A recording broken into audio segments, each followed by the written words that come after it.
back. I'm so glad you're here. My name is Julie Marie and we read the Bible here. We are currently reading in the first book of Chronicles, and today we're going to get started in 1 Chronicles chapter 9, and the Bible reads, All Israel was listed in the genealogies recorded in the book of the kings of Israel and Judah. They were taken captive to Babylon because of their unfaithfulness. The people in Jerusalem. Now the first to resettle on their own property in their own towns were some Israelites, priests, Levites, and temple servants. Those from Judah, from Benjamin, and from Ephraim, and from Manasseh, who lived in Jerusalem were Uttai, son of Ammihud, the son of Omri, the son of Imri, the son of Bani, a descendant of Perez, son of Judah. Of the Shilonites, Azariah the firstborn and his sons. Of the Zerahites, Jeuel. The people from Judah numbered 690. Of the Benjamites, Salu son of Meshullam, the son of Hadaviah, the son of Hassanah, Ibneiah son of Jeroham, Elah son of Uzai, the son of Mikri, and Meshullam son of Shephatiah, the son of Reuel, the son of Ibniah. The people from Benjamin, as listed in their genealogy, numbered 956. All these men were heads of their families. Of the priests, Jedediah, Jehoiarib, Jachin, Azariah son of Hilkiah, the son of Meshullam, the son of Zadok, the son of Merioth, the son of Ahitub, the official in charge of the house of God.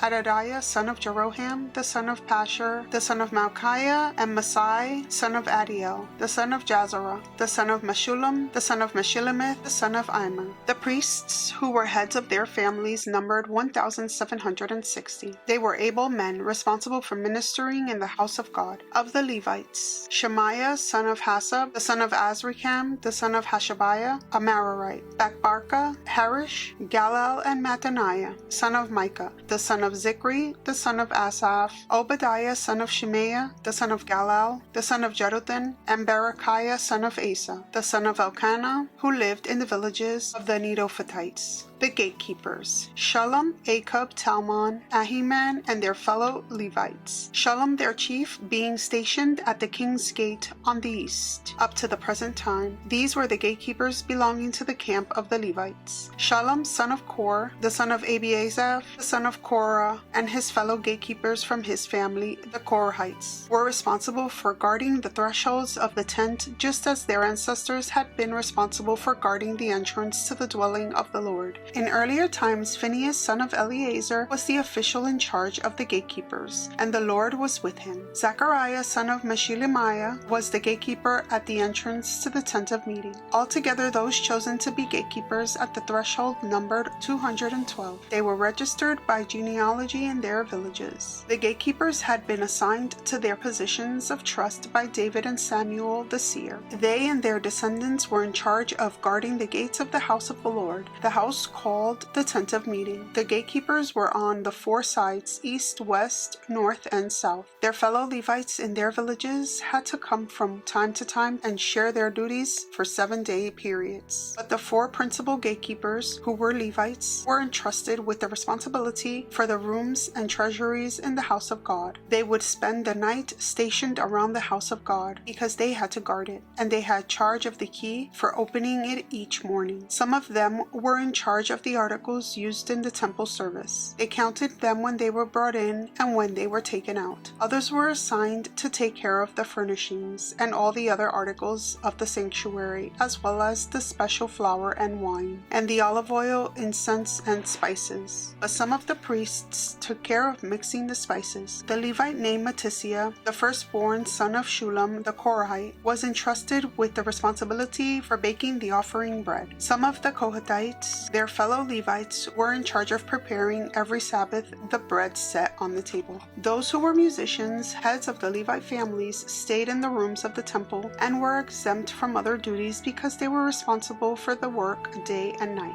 All these were heads of Levite families, chiefs as listed in their genealogy, and they lived in Jerusalem. The genealogy of Saul. Jael, the father of Gibeon, lived in Gibeon. His wife's name was Maacah, and his firstborn son was Abdon, followed by Zur, Kish, Baal, Ner, Nadab, Gedor, Io, Zechariah, and Mikloth. Mikloth was the father of Shimeam. They too lived near their relatives in Jerusalem. Ner was the father of Kish, Kish the father of Saul, and Saul the father of Jonathan, Malchi-Shua, Abinadab, and Eshbaal. The son of Jonathan, Merib-Baal, was the father of Micah. The sons of Micah, Python, Melech, Tariah, and Ahaz. Ahaz was the father of Jada. Jada was the father of Alimeth, Azmaveth, and Zimri. And Zimri was the father of Moza. Moza was the father of Biniah. Rephaiah was his son, Eleasa his son, and Azel his son. Azel has 6 sons, and these were their names: Azrikam, Bacharu, Ishmael, Shariah, Obadiah, and Hanan. These were the sons of Azel. 1 Chronicles chapter 10, Saul takes his life. Now the Philistines fought against Israel. The Israelites fled before them, and many fell dead on Mount Gilboa. The Philistines were in hot pursuit of Saul and his sons, and they killed his sons Jonathan, Abinadab, and Malchi-Shua. The fighting grew fierce around Saul, and when the archers overtook him, they wounded him. Saul said to his armor-bearer, "Draw your sword and run me through, or these uncircumcised fellows will come and abuse me." But his armor-bearer was terrified and would not do it. Saul took his own sword and fell on it. When the armor-bearer saw that Saul was dead, he too fell on his sword and died. So Saul and his 3 sons died, and all his house died together. When all the Israelites in the valley saw that the army had fled and that Saul and his sons had died, they abandoned their towns and fled, and the Philistines came and occupied them. The next day, when the Philistines came to strip the dead, they found Saul and his sons fallen on Mount Gilboa. They stripped him and took his head and his armor,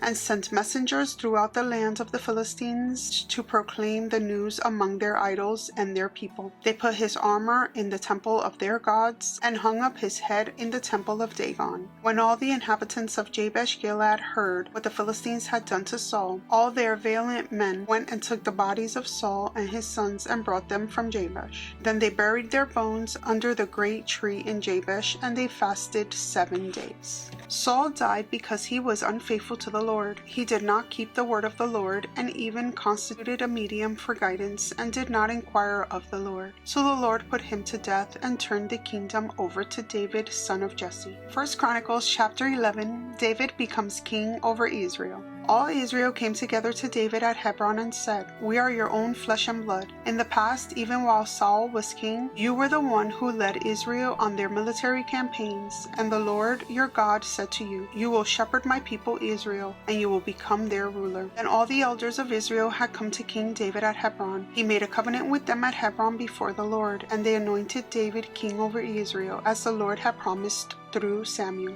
David conquers Jerusalem. David and all the Israelites marched to Jerusalem, that is, Jebus. The Jebusites who lived there said to David, "You will not get in here." Nevertheless, David captured the fortress of Zion, which is the city of David. David had said, "Whoever leads the attack on the Jebusites will become commander-in-chief." Joab, son of Zeruiah, went up first, and so he received the command. David then put up residence in the fortress, and so it was called the city of David. He built up the city around it, from the terraces to the surrounding wall, while Joab restored the rest of the city, and David became more and more powerful because the Lord Almighty was with him. David's mighty warriors. These were the chiefs of David's mighty warriors. They, together with all Israel, gave his kingship strong support to extend it over the whole land, as the Lord had promised. This is the list of David's mighty warriors. Jashobim, a Hakmonite, was chief of the officers. He raised his spear against 300 men whom he killed in one encounter. Next to him was Eleazar, son of Dodai, the Ahoite, one of the 3 mighty warriors. He was with David at Pas Dammim when the Philistines gathered there for battle. At a place where there was a field full of barley, the troops fled from the Philistines, but they took their stand in the middle of the field. They defended it and struck the Philistines down, and the Lord brought about a great victory. 3 of the 30 chiefs came down to David to the rock at the cave of Adullam, while a band of Philistines Philistines was encamped in the valley at Rephaim. At that time David was in the stronghold, and the Philistine garrison was at Bethlehem. David longed for water and said, "Oh, that someone would get me a drink of water from the well near the gate of Bethlehem." So the three broke through the Philistine lines, drew water from the well near the gate of Bethlehem, and carried it back to David. But he refused to drink it. Instead, he poured it out to the Lord. "God forbid that I should do this," he said.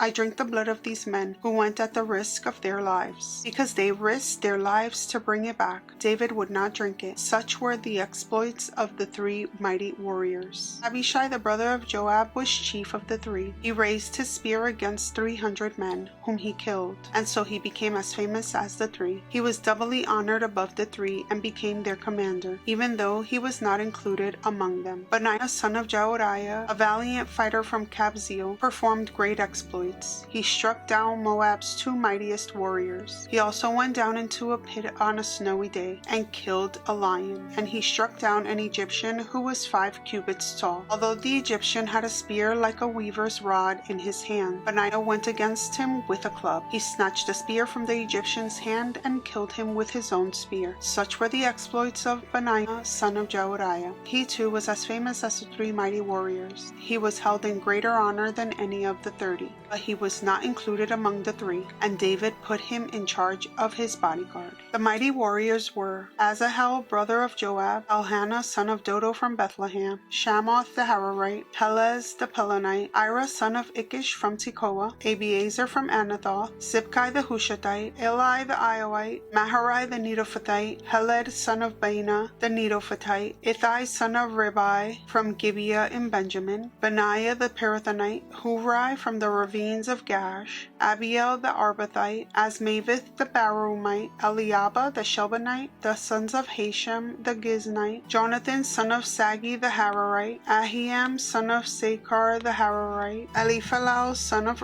Hefer the Macharathite, Ahijah the Pelonite, Hezro the Carmelite, Nerai, son of Ezbai, Joel the brother of Nathan, Mibhar, son of Hagri, Zelek the Ammonite, Naharai the Berothite, the armor-bearer of Joab, son of Zeruiah, Ira the Ithrite, Gareb the Ithrite, Uriah the Hittite, Zabad, son of Ali, Adina, son of Shiza the Reubenite, who was chief of the Reubenites, and the 30 with him, Hanan, son of Maacah, Joshaphat the Mithnite, Uzziah the Asherathite, Shammah, and Jael, the son of Hotham the Ararite, Jadiel, son of Shimri, his brother Joah the Tisrite, Eliel the Mavite, Jerubai and Joshaviah, the sons of El-Naim, Ithma the Moabite, Eliel, Obed, and Jaziel the Mesolite. 1 Chronicles chapter 12, warriors join David. These were the men who came to David at Ziklag, while he was banished from the presence of Saul, son of Kish. They were among the warriors who helped him in battle. They were armed with bows and were able to shoot arrows or to sling stones right-handed or left-handed. They were relatives of Saul from the tribe of Benjamin. Ahiezer the chief, and Joash the son of Shema the Gibeathite, Jaziel and Pelet the sons of Asmaveth, Barakah, Jehu the Anathothite, and Ishmaiah the Gibeonite, a mighty warrior among the 30, who was a leader of the 30, Jeremiah, Jehaziel, Jehonan, Jozabad the Gerathite, Eluzai, Jerimoth, Bealiah, Sheremiah, and Shephatiah the Haruphite, Elkanah, Ishiah, Azareel, Jozer and Jashobim the Korahite, and Jola and Zebediah the sons of Joham from Geder. Some Gadites defected to David at his stronghold in the wilderness. They were brave warriors, ready for battle and able to handle the shield and spear. Their faces were the faces of lions, and they were as swift as gazelles in the mountains. Ezer was the chief, Obadiah the second in command, Eliab the third, Mishmana the fourth, Jeremiah the fifth, Attai the sixth, Eliel the seventh, Johanan the 8th, Elzabad the 9th, Jeremiah the 10th, and Macbanai the 11th. The Gadites were army commanders. The least was a match for 100, and the greatest for 1,000. It was they who crossed the Jordan in the first month, when it was overflowing all its banks. And they put to flight everyone living in the valleys, to the east and to the west. Other Benjamites and some men from Judah also came to David in his stronghold. David went out to meet them and said to them, them, "If you have come to me in peace to help me, I am ready for you to join me. But if you have come to betray me to my enemies when my hands are free from violence, may the God of our ancestors see it and judge you." Then the Spirit came from Amasai, chief of the 30, and he said, "We are yours, David. We are with you, son of Jesse. Success, success to you, and success to those who help you, for your God will help you." So David received them and made them leaders of his raiding bands. Some of the tribe of Manasseh defected to David when he went with the Philistines to fight against Saul. He and his men did not help the Philistines because after consultation their rulers sent him away. They said, "It will cost us our heads if he deserts to his master Saul." When David went to Ziklag, these were the men of Manasseh who defected to him: Abner, Jozabad,